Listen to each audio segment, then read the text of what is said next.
오늘의 주요 뉴스입니다. 국민의힘 대선 후보로 김문수 후보가 확정됐습니다.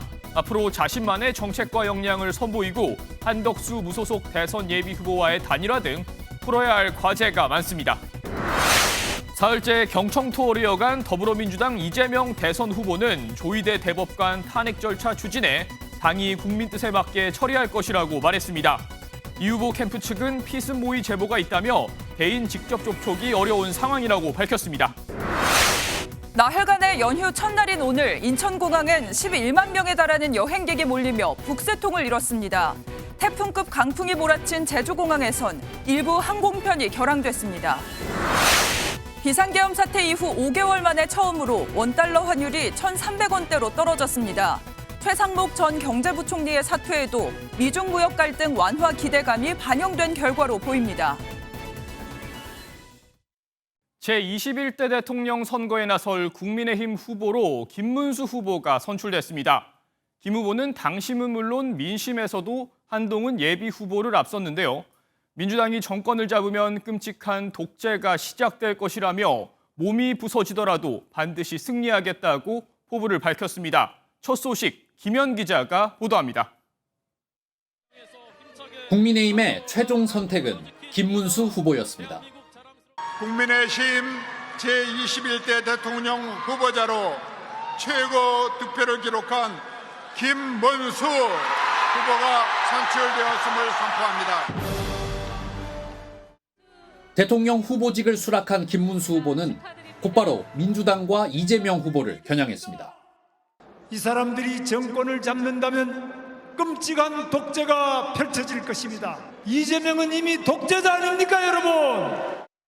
당내 대표적 반탄파인 김문수 후보는 56.53%의 득표율을 기록했는데 당심은 물론 민심에서도 한동훈 후보를 앞섰습니다. 윤석열 전 대통령 탄핵에 반대하며 당심을 결집시켰고 적극적인 단일화 의지로 민심까지 얻어냈다는 분석입니다. 김문수 후보는 수락 연설에서도 반이재명 픽텐트를 언급했습니다. 민주당 이재명 세력의 집권을 막기 위해서라면 어떤 세력과도 강력한 연대를 구축할 것입니다. 김문수 후보가 국민의힘의 최종 대선 후보로 선출되면서 앞으로 한덕수 전 국무총리와의 단일화 논의에도 속도가 붙을 전망입니다. MBN 뉴스 김현입니다. 김문수 국민의힘 대선 후보는 좌우를 넘나든 다채로운 정치 이력의 소유자입니다. 노동운동의 전설, 경기도지사, 노동부 장관 등 파란만장한 길을 걸어온 김 후보는 누구인지 주진희 기자가 모아봤습니다. 김문수 후보에게 찾아온 별의 순간은 지난해 12월 비상계엄 긴급 현안 질의였습니다. 다 일어나서 같이 국민께 백배 사죄한다고 제안하십시오. 이 모습으로 일약 스타덤에 오른 겁니다. 김문수 후보는 1951년 경북 영천의 경주 김씨 집성촌에서 태어나 판자촌에서 유년기를 보냈습니다. 1970년엔 서울대에 입학하지만 학생 시위, 민청학령 사건, 노동운동으로 2번이나 제적을 당한 뒤 1994년에야 졸업합니다. 노동운동의 전설이었던 만큼 운동권 인사들과의 인연은 유명합니다. 총망받는 정말 그 시절에는 심화적인 선배였죠. 예. 저 문수영이 그러는데 심상정하고 자네하고 이렇게 엮어주면 참 좋겠다라고 그 문수영이 그러더라. 1990년대 소련 붕괴를 계기로 정치 성향도 전환점을 맞게 됩니다. 마침 김영삼 전 대통령의 권유로 94년 보수당에 입당해 3선 국회의원, 경기도지사를 거쳐 2012년 대선에 처음으로 도전장을 던집니다. 당시 멱살을 잡히는 봉변도 당했지만 박근혜 당시 후보에게 패배했고 이후 선출직에 떨어지며 10년 넘게 휴지기를 갔습니다. 그리고 윤석열 정권에서 화려하게 컴백을 한 뒤 사죄의 거부로 보수층을 결집하는 보수 진영의 대권 주자로 떠올랐습니다. MBN 뉴스 주진입니다. 경선에서 패한 한동훈 국민의힘 예비 후보는 결과에 승복하고 김문수 후보를 돕겠다고 밝혔습니다. 젊은 세대와 중도층 공략에 앞장서며 차별화를 시도했지만 탄핵 찬성과 한덕수 단일화 변수에 막혀 고배를 마셨습니다. 조희로 기자입니다. 국민의힘 대선 후보 경선에서 김문수 후보와 마지막까지 치열한 경쟁을 펼쳤던 한동훈 예비후보는 패배의 쓴잔을 마셨습니다. 언제나 국민이 먼저라고 밝힌 한 예비후보는 이번 결과에 승복하겠다고 선언했습니다. 저는 오늘 당원들과 국민들의 결정에 승복합니다. 저는 맑은 날도 비 오는 날도 눈 오는 날도 국민과 당원과 함께하겠습니다. 무대 위에서 김 후보와 손을 잡고 인사하며 당내 단합을 강조하는 모습을 보인 한 예비후보는 이재명 더불어민주당 후보를 이기기 위해 응원을 약속하며 승리를 당부했습니다. 저의 여정은 오늘 여기서 끝나지만 우리의 김문수 후보가 이 대한민국이 위험한 나라가 되는 것을 막아주실 것을 부탁드립니다. 저도 뒤에서 응원하겠습니다. 한 후보는 지난해 12월 3일 비상계엄에 앞장서 반대했고 이후 윤석열 전 대통령 탄핵에 찬성해왔습니다. 두터운 팬덤으로 민심과 중도 확장성에서 강점을 보이며 당내 경선 최후의 2인에 들었지만 탄핵 찬성과 한덕수 단일화 변수에 결국 고배를 마시게 됐습니다. 한동훈 후보가 대선 승리를 위해 함께하겠다고 약속한 만큼 본선 과정에서 어떤 역할을 맡을지에도 관심이 쏠립니다. MBN 뉴스 조희로입니다. 김문수 국민의힘 대선 후보의 선출 소식이 전해지자 이재명 민주당 후보는 곧장 날을 세웠습니다. 헌정질서 회복에 완전히 반대로 가고 있다고 폄하했고 반 이재명 연대에 대해선 반헌법 세력 연합이라고 비판했습니다. 이어서 이승훈 기자입니다. 국민의힘 대선 후보에 김문수 후보가 선정되자 이재명 민주당 후보는 지역 민심 투어 도중 작심 비판에 나섰습니다. 현재 최고의 당면 과제는 헌법 파괴 세력들을 책임을 묻고 헌정 질서를 회복하는 것인데 완전히 반대로 가는 것 같은 느낌이. 김 후보가 이재명의 집권을 막기 위해 단일화와 대연대에 나서겠다고 하자 반헌법 세력들의 연합이라며 강하게 비판했습니다. 반헌법 민주공화국 파괴 세력들끼리 연합하는 거야 뭐 예측된 일 아니겠습니까? 그런데 국민들께서 어떤 평가를 하실지. 민주당도 이제는 내란 2인자 한덕수 전 총리와 김문수 후보의 대결을 봐야 한다며 이번 국민의힘 경선 결과를 평가절하했습니다. 윤 전 대통령의 출당을 고려하지 않는다는 김 후보의 발언을 겨냥해서도 내란 잔당이라며 비판 수위를 높였습니다.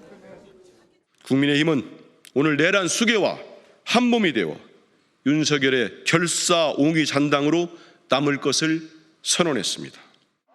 아울러 김 후보의 선출이 극우로 경도된 국민의힘의 현주소를 여실히 보여준 것이라고 평가했습니다. MBN 뉴스 이승훈입니다. 보수 진영의 또 다른 주자인 한덕수 전 국무총리는 연일 개헌 필요성을 주장했습니다. 출마 선언을 하며 개헌을 완료하고 임기 3년 차에 물러나겠다고까지 했었죠. 개헌에 미온적인 이재명 후보를 비판하며 반 이재명 빅텐트가 아닌 개헌 빅텐트를 강조했습니다. 이혁준 기자가 전합니다.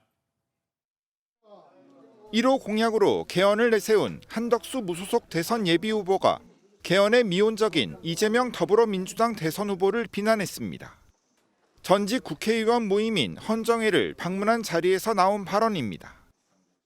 헌법에 대한 개정 의지나 개정 내용에 대해서 하루아침에 말을 바꿔버리는 이것은 정말 국민들에 대한 저는 중대한 범죄라고 생각합니다. 이 후보는 지난 20대 대선에서 4년 중임제 개헌을 공약으로 내걸었다가 최근 우원식 국회의장의 개헌 제안에 선을 그은 바 있습니다. 파괴된 민주주의를 회복하는 것, 내란 극복이 훨씬 더 중요한 과제다라는 점에 초점을 맞춰주시기를 부탁드립니다. 한 후보는 빅텐트에 대해서도 반 이재명이 아닌 개헌 빅텐트라고 강조했습니다. 빅텐트라는 말을 우리가 쓸 수 있다면 그거는 개헌을 위한 빅텐트입니다. 그거 이외에 아무것도 없습니다. 우리가 왜 특정인에 대해서. 정대철 헌정회장은 한 후보와의 학연을 강조하며 개헌에 힘을 실었습니다.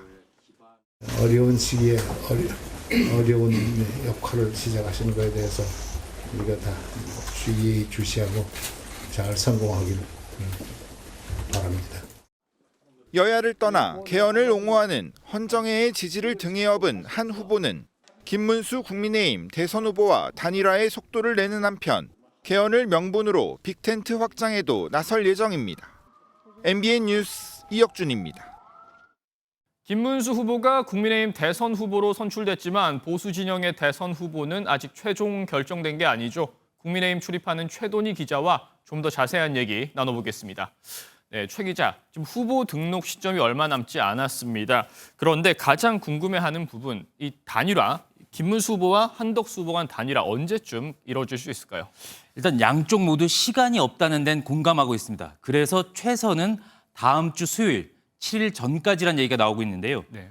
이날이 선거 홍보물 인쇄 발주 마감 날로 그 전에 해야 홍보물에 단일 후보 문구를 넣어서 후보 단일화 효과를 극대화할 수 있기 때문입니다.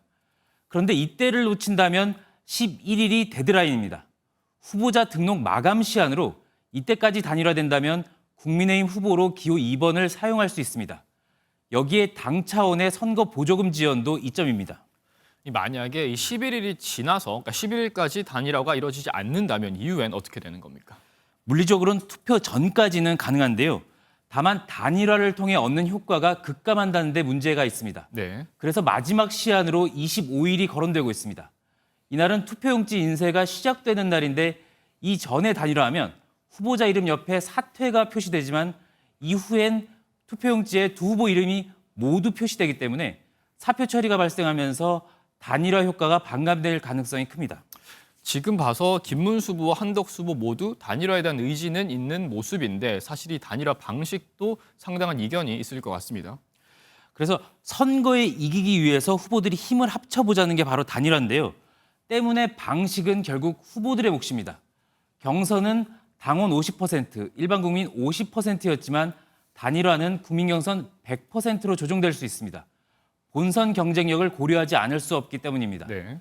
한 전 총리는 중도 확장성에 대한 기대감으로 시작됐지만 정작 출마율로는 보수 강성 지지층이 키우고 있는 정치적 특성이 관건인데요.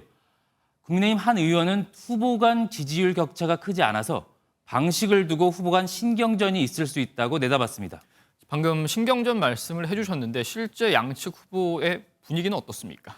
일단 국민의힘은 단일화 여론조사에 대비해서 휴대전화 가상번호를 받아놓은 상태입니다. 국민의힘 관계자도 후보가 결정된 만큼 빠른 시일 내에 논의가 시작될 수밖에 없을 거라고 분위기를 전했습니다. 양쪽 모두 여전히 단일화에 대해서는 긍정적입니다. 네. 입당했으면 제일 좋았는데 그렇지 않기 때문에 이제 복잡한 여러 문제가 있을 겁니다. 이런 문제를 충분하게 대화를 통해서 잘 협력하고 오래지 않은 시간에 말씀드릴 수 있기를 희망합니다. 당연히 저희가 연락을 할 거고요. 이번 단일화 논의에 있어 장애물이라면 어떤 게 있을까요? 일단 두 후보 모두 같은 진영의 후보인 만큼 단일화 가능성은 사실 높아 보입니다. 네. 쟁점은 여론조사 방식이 될 텐데요. 이 과정에서 세부 문구나 당심 반영 여부를 놓고 이견을 보일 수 있습니다. 하지만 앞서 말씀드린 것처럼 촉박한 일정이 논의 과정의 갈등을 상쇄할 공산도 있습니다.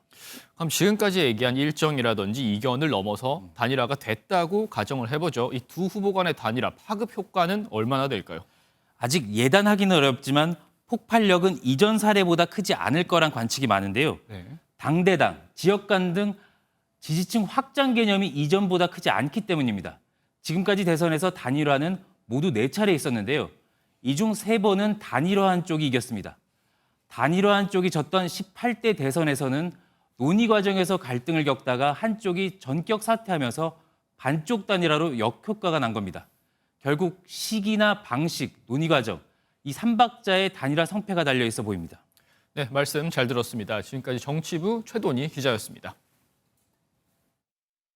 민주당 상황도 알아보겠습니다. 이재명 더불어민주당 대선 후보는 연휴를 겨냥해 사흘째 민주당의 험지로 꼽히는 지역들을 돌며 민심 다지기에 나섰습니다. 오늘 강원도의 동해안 벨트를 찾은 이재명 후보는 시민들을 향해 2차, 3차 내란이 계속되고 있다며 내란 극복을 위한 국민의 역할을 강조했습니다. 정태훈 기자의 보도입니다. 편한 차림으로 거리에 나선 이재명 민주당 대선 후보가 환호하는 시민들에게 하트를 그리고 직접 사인을 해줍니다. 경기 북부 지역에 이어 민주당 험지로 분류되는 강원 지역을 이틀 연속 찾은 이 후보는 동해안 벨트를 돌며 표심 확보에 주력했습니다. 이 정도 경제 위기 우리가 힘만 합치고 리더를 잘만 뽑으면 얼마든지 신속하게 벗어날 수 있다고 저는 확신하는데 동의하십니까? 비상계엄의 폐해를 다시 한번 언급하며 상대 진영을 향한 공세도 이어갔습니다. 고난을 가지고 세상에 지 혼자 잘 먹고 잘 살아보겠다고 누구 죽이려고 세상에 계엄을 하질 않나. 그걸 또 비호하질 않나. 여전히 내란이 끝나지 않았다며 현 상황을 극복하기 위한 국민의 역할을 반복 강조했습니다. 아직도 2차, 3차 내란이 계속되고 있습니다. 그 내란을 이겨내는 힘도 진정한 민주공화국을 만드는 것도 결국은 다 이 자리에 계신 여러분. 이재명 후보는 내일은 경북과 충북 지역을 차례로 방문하며 나흘 연속 시민과의 소통 행보에 나섭니다. MBN 뉴스 정태웅입니다. 이렇게 본격적으로 지역 주민들을 만나고 있는 이재명 후보가 돌연 SNS에 자신에 대한 피습 모의 제보가 잇따르고 있다고 전했습니다. 그러면서 다른 사람과의 접촉이 어려운 상황이라고 밝혔는데요.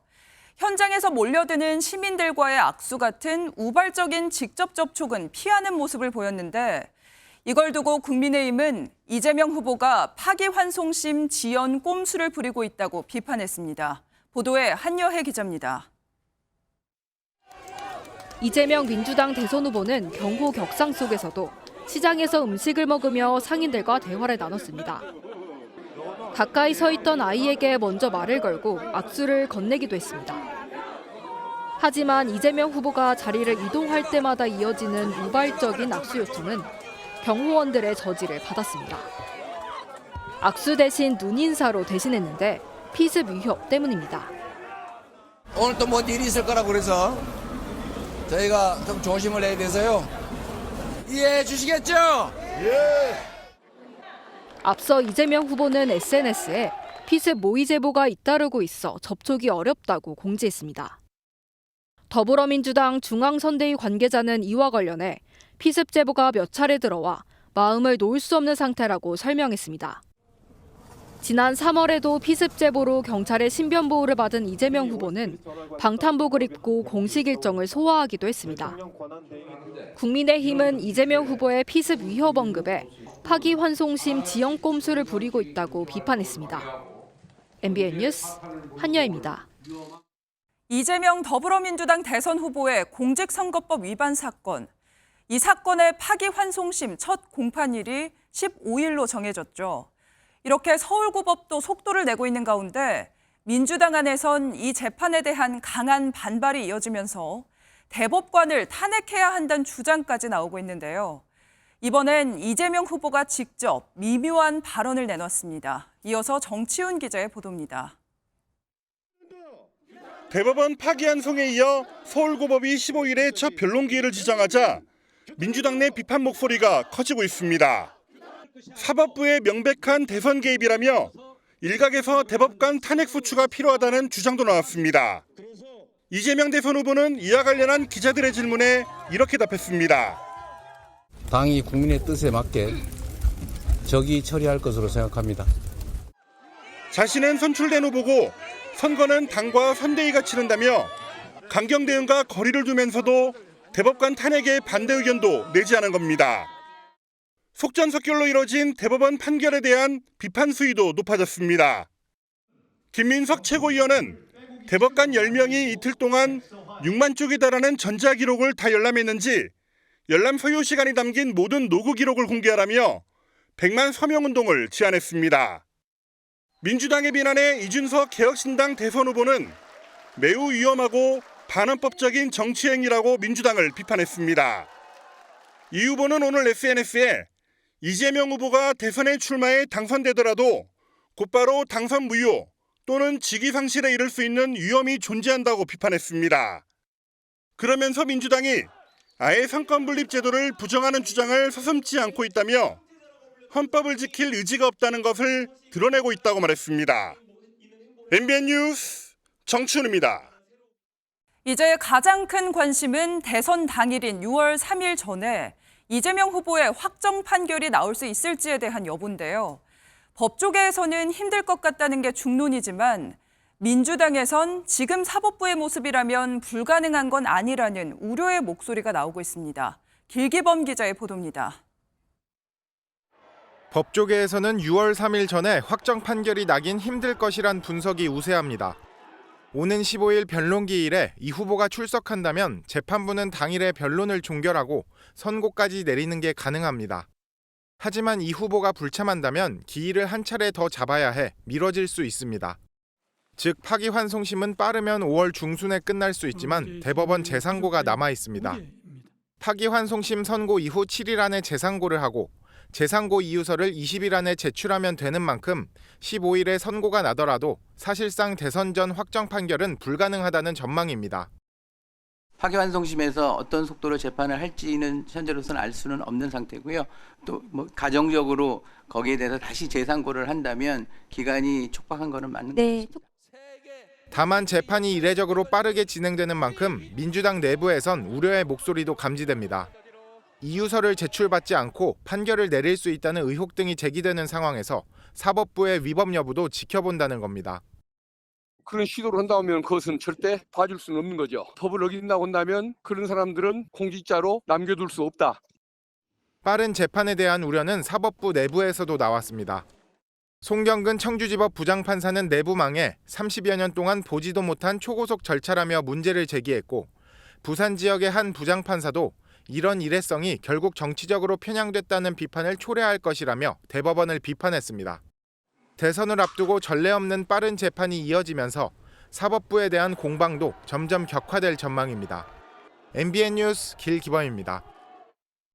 대법원의 파기환송 선고 여파는 도심 곳곳으로 이어졌습니다. 서초동 일대에선 이재명 후보를 지지하는 시민들이 대법원을 규탄하는 집회를 열었는데요. 광화문에선 대법원 선고를 환영하는 보수단체가 집회를 개최해 교통 혼잡이 빚어졌습니다. 현장에 최희지 기자가 다녀왔습니다. 아침부터 비가 내리는 궂은 날씨에도 거리는 시위를 위해 모인 사람들로 혼잡했습니다. 지난 1일 대법원에서 이재명 더불어민주당 대통령 후보의 파기환송 선고를 내리면서 대법원 등이 위치한 서초동 일대에 규탄 집회가 열렸기 때문입니다. 곳곳에 대법원을 규탄하는 현수막이 걸렸고 이 후보를 지지하는 시민들은 대법원의 결정을 비난하는 팻말을 들고 규탄의 목소리를 높였습니다. 조희대 대법관이 국민의 참정권의 직접 선택권에 간섭을 해가지고 열받았어요. 어제 하룻밤도 못 잤는데. 시위를 위해 모인 인원은 약 5천 명 수준으로 이들을 위해 일부 도로가 통제되면서 한때 교통 혼잡 상황이 연출되기도 했습니다. 광화문에서는 보수 단체들이 대법원의 판결을 환영하며 집회를 이어갔습니다. 윤석열 전 대통령을 지지하는 시민들은 한 손에 태극기를 들고 대법원의 판단에 응원의 메시지를 전했습니다. 제 생각에는 그래도 재판관님들이 잘했다고 봐요. 잘 판결을 했다고 봐요. 이 후보의 사법 리스크로 양측 모두가 다시 거리로 나오면서 윤 전 대통령 파면으로 한풀 꺾였던 집회 열기가 재점화되는 분위기입니다. MBN 뉴스 최희지입니다. 오늘 정치톡톡은 정치부 정태진 기자와 이어가겠습니다. 네, 정 기자, 첫 번째 주제부터 보겠습니다. 네, 한덕수 전 총리 모습인데 저도 호남 사람 어제 5.18 민주묘역을 방문했던 모습이죠? 맞습니다. 어제 한덕수 전 총리가 대선 출마 선언 이후 광주 5.18 민주묘지를 찾았는데 시민단체의 반발로 참배하지 못했죠. 물러가!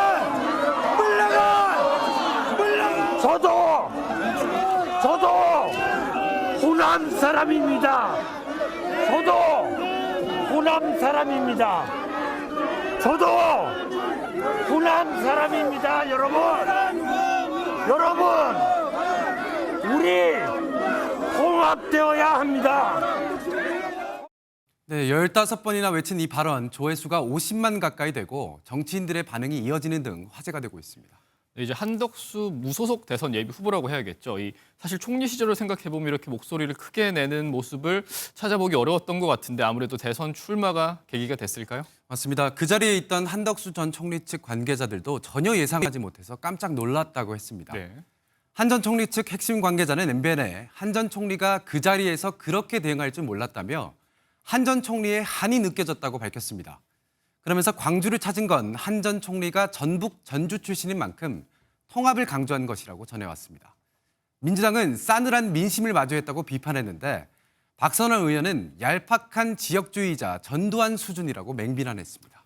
네, 두 번째 주제로 넘어가 보겠습니다. 네, 이재명 민주당 후보의 모습인데 이 먹방에 나선 것 같아요. 맞습니다. 보시는 것처럼 이재명 후보는 오늘 맛있는 음식이 많기로 유명한 속초 중앙시장을 찾았습니다. 이 후보가 가장 먼저 들른 곳 바로 닭강정집입니다. 21대 대통령 화이팅! 대통령 드셔보세요. 대통령이 틀림없이 되실 거니까 여기다가 대통령 이재명 사인.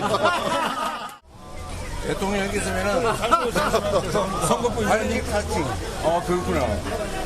아닌데 그렇게 또 말썽이 났거든요. 이 후보는 과거 분당 파크뷰 특혜 분양 의혹을 취재하던 KBS PD와 함께 검사를 사칭한 혐의로 대법원에서 벌금 150만 원을 확정받은 바 있죠. 이를 조금 웃음으로 승화한 걸로 보입니다.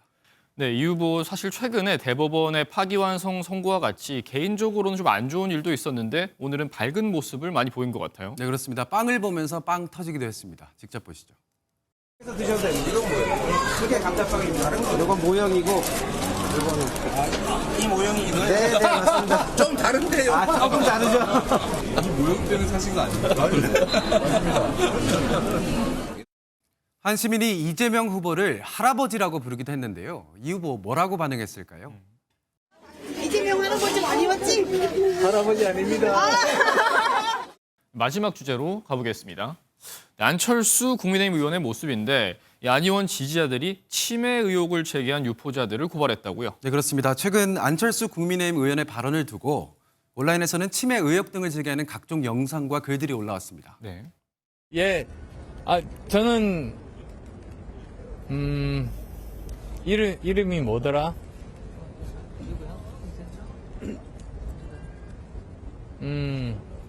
이재명이구나. 죄송합니다. 안철수 의원 지지자들이 허위사실 유포로 인한 명예훼손, 공직선거법 위반 혐의 등으로 유포자들을 검찰에 고발했습니다. 고발인들은 국민의힘 경선 과정에서 안 후보의 건강에 문제가 있는 것처럼 유권자를 오도했다며 경선 결과에 영향을 미친 중대한 범죄라고 밝혔습니다. 네, 여기까지 듣겠습니다. 지금까지 정치부 정태진 기자였습니다. 다음 소식입니다. 5월 2일이 임시 공휴일로 지정되진 않으면서 엿새간의 긴 연휴는 물 건너갔지만 본격적인 5월 황금 연휴 첫날인 오늘 11만 명이 넘는 여행객이 출국길에 올랐습니다. 공항 출국장은 출국 전 유심을 바꾸기 위해 길게 줄을 선 SK텔레콤 고객들로 이른 아침부터 북적였습니다. 권용범 기자가 현장 취재했습니다. 출국장의 SK텔레콤 로밍센터에 긴 줄이 늘어섰습니다. 해외로 떠나기에 앞서 유심을 여전히 바꾸지 못한 고객들로 북새통을 이룬 겁니다. 이거 시간 오래 걸린다 그래서 원래 2시간 전에 올 거 3시간 전에 와서 지금 좀 시간이 많이 소요되고 있는 상태입니다. 공항에선 당일 출국 고객만 오전 5시부터 오후 10시까지 유심 교체 서비스를 받을 수 있는데요. 보시는 것처럼 유심을 교체하려고 온 출국자들의 발길이 끊이지 않았습니다. 고객들의 불안감이 출국장 앞까지 이어지자 SK텔레콤은 유심을 바꾸지 못한 채 출국했다가 유심 정보 유출 피해를 입으면 책임을 지겠다고 약속했습니다. 연휴가 되다 보니까 고객분들이 많이 몰려서 일단 대기 시간이 조금씩 길어지고 있는 부분에 대해서 다시 사과를 드리고요. 유심 교체 인파를 포함해 본격적인 연휴 첫날인 오늘 11만 명이 넘는 여행객이 출국길에 오른 걸로 추정됩니다. 인천국제공항공사는 연휴가 끝나는 오는 6일까지 148만여 명의 이용객이 공항을 찾을 걸로 예상했습니다. MBN 뉴스 권용범입니다. 이어서 사건 사고 소식입니다. 제주도에 초속 25m가 넘는 태풍급 강풍이 하루 종일 불면서 항공기가 일부 결항하고 곳곳에 피해가 이어졌습니다. 또 충남 천안의 한 고속도로에선 한 고속버스가 앞서가던 고속버스를 추돌했습니다. 노승환 기자가 보도합니다. 대형마트 간판이 떨어질 것 같다는 신고에 소방대원들이 매달려 급히 조치합니다. 도로 중앙분리대가 넘어지고 매달린 신호등이 날아갈 뻔한 아찔한 순간도 있었습니다. 제주도 북부에 오늘 하루 최대 초속 25.9m의 태풍급 강풍이 불어 피해가 잇따랐습니다. 이 때문에 일부 항공편이 결항하거나 항공기 이착륙이 지연됐습니다.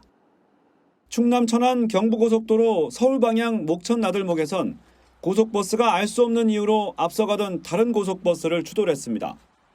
다행히 뒤편 고속버스 운전자만 다쳐 병원으로 옮겨졌고 다른 부상자는 없었습니다. 같은 경부고속도로 부산 방향 천안 망향휴게소 근처에선 고속버스가 앞서가던 카니발 승합차를 추돌해 이 차에 타고 있던 일가족이 다쳤습니다. 경찰은 두 사건 모두 정확한 사고 경위를 조사하고 있습니다. 인천에선 한 여중생이 또래에게 알 수 없는 이유로 폭행당하는 영상이 SNS에 올라와 논란이 됐습니다. 경찰은 자신을 가해 학생이라고 밝힌 게시자의 신원을 확인하고 불법 사실을 조사할 예정입니다. MBN 뉴스 노승환입니다. 봄비가 내리는 날씨에도 유아차를 끌고 도심을 달리는 이색 마라톤이 열리는 등 어린이날 연휴를 맞아 전국 곳곳에서 축제가 열렸습니다. 이번 연휴에 나들이 계획하는 분들 많으실 텐데요. 연휴 동안 비 소식이 잦을 예정이어서 외출 전에는 날씨 꼭 확인하셔야겠습니다. 윤지원 기자입니다. 신호가 울리자 유아차 행렬이 출발합니다. 비가 오는 날씨에도 아이와 함께 달리는 얼굴에는 미소가 가득합니다. 아침에 일어났는데 비가 와서 걱정을 좀 많이 하긴 했는데 막상 나와보니까 가족들하고 좋은 추억을 쌓을 수 있어서. 유아차를 끌고 달리는 이색 마라톤에는 1000팀이 참가했습니다. 광화문 광장부터 청계천을 지나 이곳 서울광장까지 참가자들은 서울 도심 5km를 달리면서 잊지 못할 추억을 만들었습니다. 커다란 비눗방울이 떠오르자 환호성이 터집니다. 비눗방울을 잡기 위해 하늘 위로 손을 뻗고 번쩍 뛰어오르기도 합니다.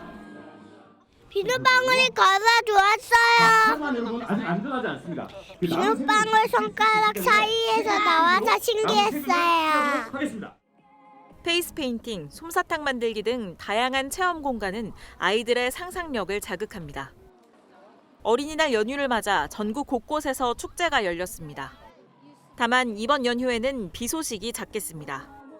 내일은 맑겠지만 어린이날인 모레 저녁부터 다시 비가 시작돼 연휴가 끝나는 화요일까지 이어질 전망입니다. MBN 뉴스 윤지원입니다.